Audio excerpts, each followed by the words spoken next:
Could you stand, please, though? My name is Dr. Rose Mitchell. I work at Healthy Oakland. We're at community clinic 26 in San Pablo. And my question is that, so I was doing some organizing for Black Friday, just a little light chat around why not to do the Black Friday thing, and the response was the typical, well, if you don't shop at Walmart, then you shouldn't be shopping at Walgreens and Target, and I agree with that, but I don't know how to respond to that. I mean, I agree with the concept. I don't fundamentally disagree that Walgreens is better, but at the same time, what I did say was that I think we should pick one Target and start there, but I really don't know how to dissect that when that is usually the response that I get. Well, I think my I talk loud enough that everybody can hear me. Find out. You knock down the giant in the room. When you've got a company and a corporation that has a national and an international impact, you knock down that giant who creates the culture changes. So you won't have to worry about the rest of the little guys, because when that giant falls, a whole new culture will emerge. And at that point, if everybody stands up, we have the ability to create what that culture is going to look like.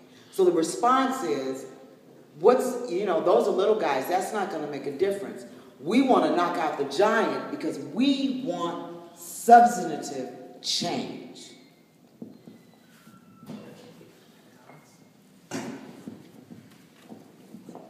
Audience questions? Okay, we have brains, we have mouths, they all function really well. They said a lot of phenomenal things, yes? Yeah, I would just like to hear the panel describe the word community. Describe the word community? Yes. Okay, in the work that I do, which is looking at workers throughout the food system, and in particular restaurant workers, community is everybody who touches our industries, and we see three stakeholders, right? The workers who work in the restaurants or in any food employment, the employers who employ them, and the people who consume, who eat. And so to me, it's about making sure that all three of those stakeholders in community help to transform the situation of all of them, because what happens to those workers impacts actually the employers, impacts the consumers, and vice versa. And so for me, it's about thinking about the most impacted of those three stakeholders are the workers. They're the lowest paid. They're the most impacted by these policies. But together we can transform the system so that it's better for everybody. So as an example, 90% of food service workers in America don't have paid sick days, which means that 2/3 report cooking, preparing, and serving food when they're sick with the flu. We have stories in the book of workers who work with H1N1 or pink eye because they can't afford to take a day off when they're sick, and beyond not being able to take a day off, they could get fired if, a lot of times in these jobs, if they take a day off when sick. That doesn't just impact the worker, it impacts obviously every one of us that eats because it's gross and it makes us sick. Actually, speaking of Michelle Obama, last fall when she announced the partnership with Darden Restaurants, with Olive Garden, to have healthy food in Olive Garden restaurants, a worker at an Olive Garden in North Carolina had hepatitis A and had to work with hepatitis A, and 3,000 people in Fayetteville, North Carolina had to go get tested for hepatitis A, filed a consumer class action against the restaurant, and won. Nobody heard about that. People heard about the great partnership with Olive Garden to provide healthy food for kids. But how healthy can it be if you're going to be exposed to hepatitis A, or your kids are going to be exposed to hepatitis A when you go eat out? So to me, it's about showing that these issues impact workers and consumers, and actually even employers, because employers have liability, greater turnover, less productivity from workers when they're homeless or when they're sick, right? So to me, building community is about understanding that there are multiple stakeholders, but what happens to one impacts all of the others. I really love Saru's explanation, actually, and I think that it's a broad question, and I think that the definition can change, and it's very contextual. But in general, I mean, I think the most general definition of community is a group of people that have some kind of shared experience, whether it be place or history or culture or working conditions.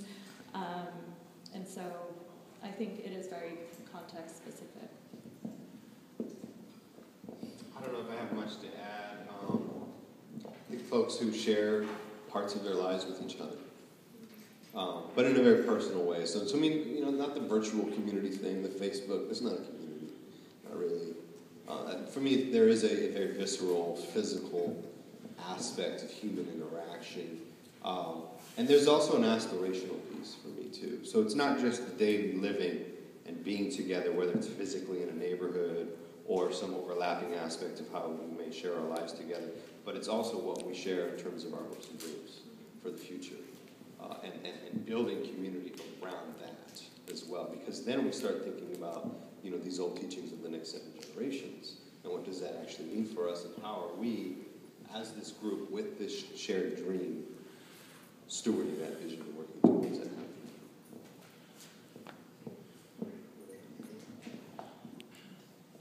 Again, I don't know if I have anything to add, but I would say people that come together from the same cultural makeup and have the same vision toward the future, generally people that have more similarities come together, so African American communities, Asian communities, Latina communities, and then there are mixed communities. I'd say people that have had the same setbacks, the same dreams, and the same visions, but also have a core motivation to try to achieve and sustain the geographical area that they encompass as a people.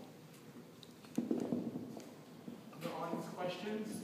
Thoughts in the back? Yes. Hi, my name's Caleb. I'm from Vegas. I'm currently working on a cooperative incubator down there, and I came up here to look at some of the work co-ops, and I was wondering if you guys could maybe speak on maybe the collaboration with working with local co-ops, kind of like a linking the model that you guys are talking about having like employers. Does that make sense? I didn't follow the question. Could you perhaps expand upon maybe your collaborations with cooperatives? Any experience with co-ops at all? So on that postcard in your hand is a restaurant. It's called Colors. It's a worker-owned cooperative. It's in New York, and now it's in Detroit. And as I was saying, we are considering opening one here. So Colors is a worker-owned cooperative. We're also opening up a third one in New Orleans.